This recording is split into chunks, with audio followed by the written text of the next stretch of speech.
بھارت کے غیر قانونی زیر تسلط جموں کشمیر میں ریاستی اسمبلی کے لیے ڈونگ انتخابات کے پہلے مرحلے کا آغاز آج 10 لاکھ سے زائد قابض بھارتی فوج کے سائے تلے ہو رہا ہے۔ بی جے پی کی جانب سے مقبوضہ جموں کشمیر میں از سر نو حلقہ بندیوں کے پیچھے کے مضموم مقصد کار فرما ہے کہ کسی طرح کشمیریوں پر ایک ہندو وزیر اعلیٰ کو مسلط کیا جا سکے تاکہ 5 اگست 2019 کے مودی سرکار کے یک طرفہ اقدامات کی ریاستی اسمبلی سے توسیع کرائی جا سکے۔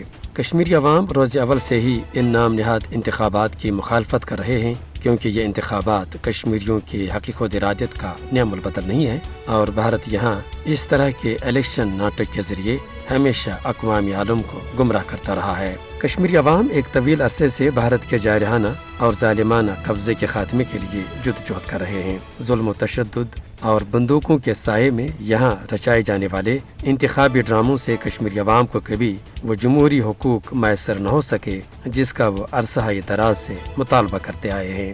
ویسے بھی لاکھوں بے لگام بھارتی فوجیوں اور کالے قوانین کی موجودگی میں یہ انتخابات کشمیری عوام کے لیے کوئی معنی نہیں رکھتے۔ آج ایک طرف بھارت جب اس متنازع خطے میں انتخابات کا ڈونگ رچا رہا ہے تو دوسری طرف 18 ستمبر 2016 کے اس اوڑی فالس فلیگ آپریشن کی بھی یاد تازہ ہو جاتی ہے جب بھارت نے دعویٰ کیا تھا کہ اوڑی میں 4 بھاری ہتھیاروں سے لیس عسکریت پسندوں نے 12 برگیڈ ہیڈ کوارٹر پر حملہ کر کے 17 بھارتی فوجیوں کو ہلاک کر دیا ہے۔ بھارت نے آؤ دیکھا نہ تاؤ بغیر ثبوت کے پاکستان پر اس کا الزام تر لیا۔ اس طرح بھارتی میڈیا کو بھی پاکستان اور تحریک آزادی کشمیر کو بدنام کرنے کے لیے گویا ایک اور موقع ہاتھ آ گیا۔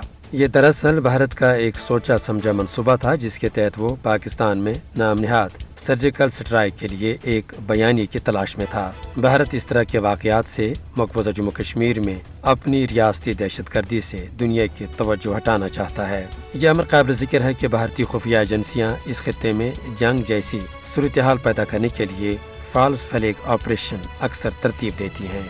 اوڑی فالس فلیگ آپریشن بھی اسی سلسلے کی کڑی تھی۔ یہ گویا پاکستان اور کشمیر کی تحریک آزادی کے خلاف بھارتی ہائیبریڈ جنگ کے ہتھ کنڈے ہیں۔ پاکستان اور کشمیریوں کے خلاف بھارتی حکمرانوں کے اقدامات اس کی توسیع پسندانہ عزائم کی عکاسی کرتے ہیں۔ تاہم پاکستان اور کشمیری عوام مودی حکومت کے ان ہائیبریڈ جنگی ہتھ کنڈوں اور اس کے مکرو عزائم کو خاک میں ملانے کے لیے آج بھی پرعزم ہیں۔